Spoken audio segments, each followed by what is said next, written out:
పాలనకు పట్టం. గత 2 సంవత్సరాలుగా రాష్ట్ర ముఖ్యమంత్రి రేవంత్ రెడ్డి గారి నాయకత్వంలో ఏర్పడినటువంటి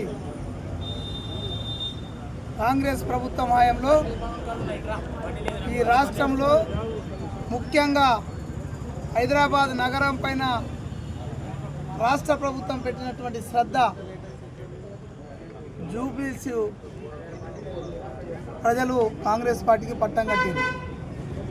గత సంవత్సరం కాలంలో ఈ నిజామాబాద్ ముద్దుబిడ్డ పిసిసి అధ్యక్షులుగా నియమించబడ్డ తర్వాత మహేష్ అన్న పార్టీ పైన నిరంతరం పర్యవేక్షణ చేస్తూ ఈ జూబ్లీస్ ఎన్నికల్లో ఒక పక్క ముఖ్యమంత్రి గారు, మరొక పక్క పిసిసి అధ్యక్షులు ఇద్దరు కూడా పర్యవేక్షణలో ఈ రాష్ట్ర ఉప ముఖ్యమంత్రి బట్టి విక్రమార్క గారు, అదేవిధంగా ఈ రాష్ట్రంలోని మంత్రులు,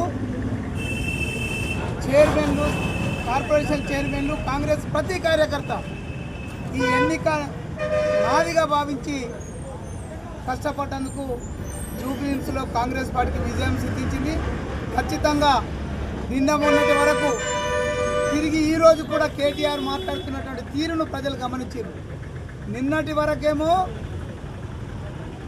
ఈ ఎన్నిక కాంగ్రెస్ పార్టీ పాలనకు రెఫరెండం అన్నటువంటి కేటీఆర్ ఈరోజేమో మళ్ళీ కాంగ్రెస్ పార్టీ అక్రమాలకు పాల్పడ్డదన్న మాట మాట్లాడుతున్న తీరును ప్రజలు గమనిస్తున్నారు.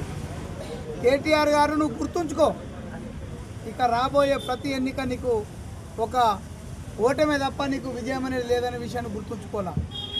నీ అహంకారం, నీ తెలివి తక్కువతనం, నీ బుద్ధి లేని తత్వము, నీకు ఎగిరిసిపడే గుణం, ఇవన్నీ కూడా ఈ ఉప ఎన్నిక ఓటమికి, జూబ్లీస్ ఎన్నికల్లో ఓటమికి కారణం. నీ లక్ష్యం ఏముండే, నేనుండి గెలిపిస్తా, ఈ పార్టీకి నేనే మునగాన్ని మొగోని అనుకునే పద్ధతిలో తిరిగి మీ పార్టీలో నువ్వు సమన్వయం చేసుకోక మమ్మలను తప్పుగా మాట్లాడే ప్రయత్నం చేస్తున్నావు చూడు. ఇది నీ దరిద్రపైన అలవాటుకి ఇది ఒక నిదర్శనం. ఖచ్చితంగా కేటీఆర్ మా రాష్ట్ర ముఖ్యమంత్రి గారు చెప్పినట్టు ఇక టీఆర్ఎస్ పార్టీది గతమే తప్ప ఫ్యూచర్ లేదనే విషయాన్ని దయచేసి ఈ జిల్లాలో ఉన్నటువంటి టీఆర్ఎస్ శ్రేణులకు నేను విజ్ఞప్తి చేస్తున్నా. అసలు భవిష్యత్తులో ఏమైతో తెలియని ఆ పార్టీలో ఉండి మీ లైఫ్ను ఖరాబ్ చేసుకోవడం కంటే వాస్తవాలు గ్రహించి రేపటి నుంచి ప్రభుత్వంలో చేస్తున్నటువంటి సంక్షేమాలు, అభివృద్ధికి సహకరిస్తూ ముందుకెళ్లాల్సిందిగా టీఆర్ఎస్ శ్రేణులకు కూడా విజ్ఞప్తి చేస్తున్నా.